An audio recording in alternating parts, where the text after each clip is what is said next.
And this is where the story begins. For a few people began to gather around the young sage, seeking his guidance. Perhaps it was simply the fulfillment of bodily karma, or the motiveless compassion that reacted to the desire for guidance on the part of those sincere seekers. But something seemed to draw him back to a fuller bodily life. Slowly, seekers would approach him to have a doubt cleared, or to simply sit in his peaceful presence. Shiva Prakasham Pillai was one of the early visitors who became captivated by the young sage. The teachings on self-inquiry as given to Shiva Prakasham Pillai became the key message of the Maharshi. The great Sanskrit scholar and ascetic Vasishta Ganapati Muni had mastered a broad range of scriptures, disciplines, and meditation practices. Feeling frustrated that he had not progressed further in experience, Ganapati remembered the young sage living on the hill and approached him with great emotion, desiring to know the true meaning of tapas, or spiritual practice. The young sage gazed at him silently for a while, and then replied, "If one watches whence the notion I arises, the mind is absorbed into that. That is tapas. When a mantra is repeated, if one watches the source from which the mantra sound is produced, the mind is absorbed in that. That is tapas." This response on the part of the young ascetic filled Ganapati Muni with joy, and he declared that Venkataraman should now be known as Bhagavan Sri Ramana Maharshi.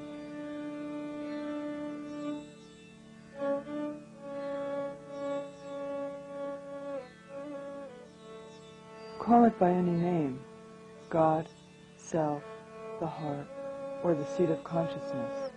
It is all the same. The point to be grasped is this, that heart means the very core of one's being, the center without which there is nothing whatever.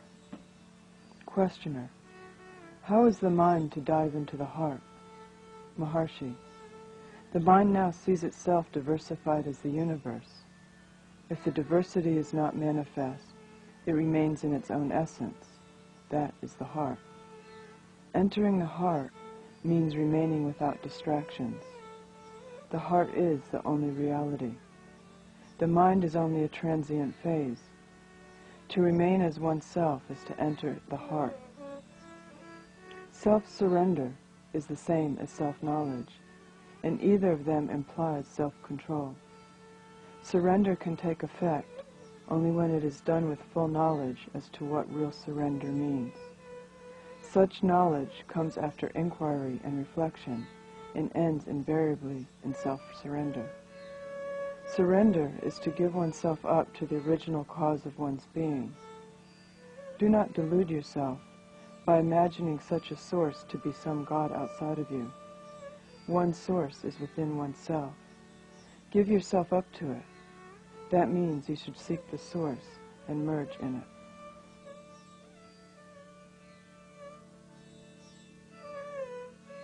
Mind is a wonderful force inherent in the self. That which rises in this body as I is the mind. If the mind, which is the instrument of knowledge and is the basis of all activity, subsides, the perception of the world as an objective reality ceases. Investigate what the mind is, and it will disappear. There is no such thing as mind apart from thought. There is no use removing doubts. If we clear one doubt, another arises, and there will be no end of doubts. All doubts will cease only when the doubter and his source have been found. Seek for the source of the doubter, and you will find that he is really non-existent. Doubter ceasing, doubts will cease.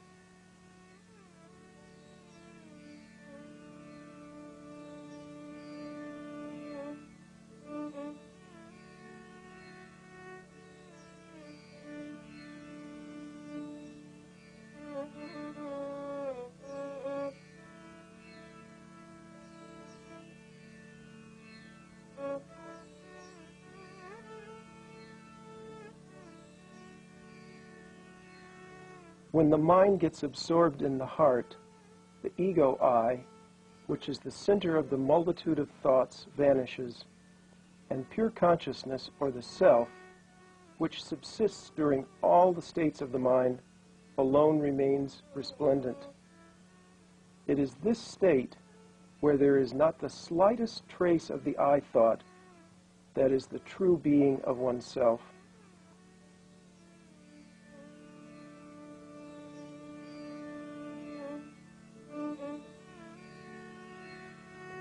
It is the undifferentiated light of pure consciousness into which the reflected light of the mind is completely absorbed.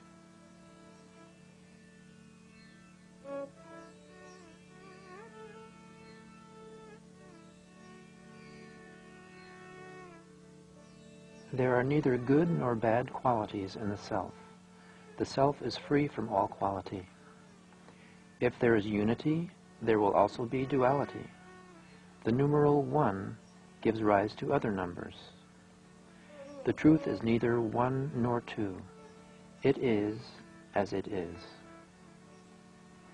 A visitor asked, when an endeavor is made to lead the right life and to concentrate thought on the self, there is often a downfall and break. What is to be done? Ramana replied, it will come all right in the end.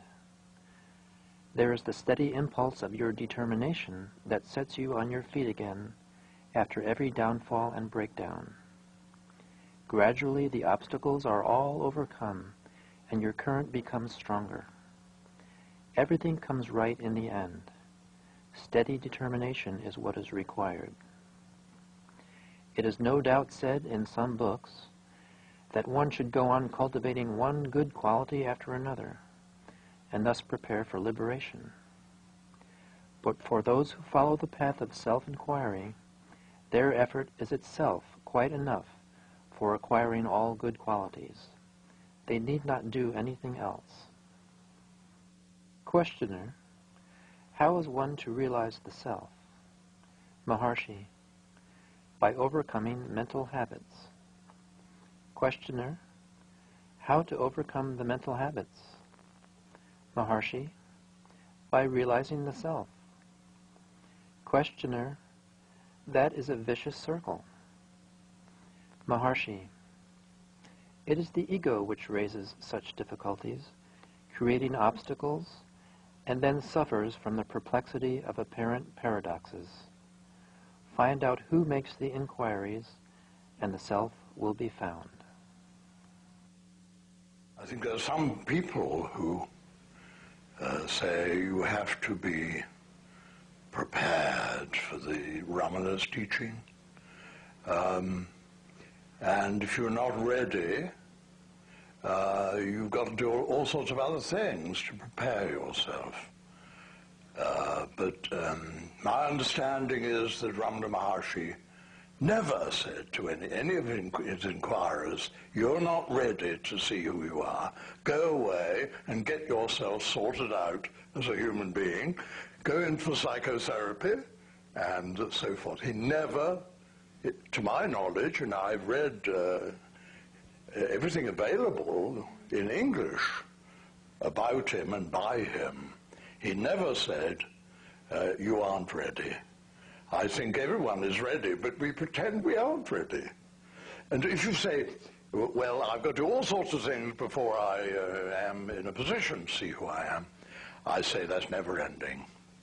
And if I had delayed till Douglas was sorted out, when I delayed having a look to see who I am, until I was thoroughly prepared, I would still at 87 be waiting.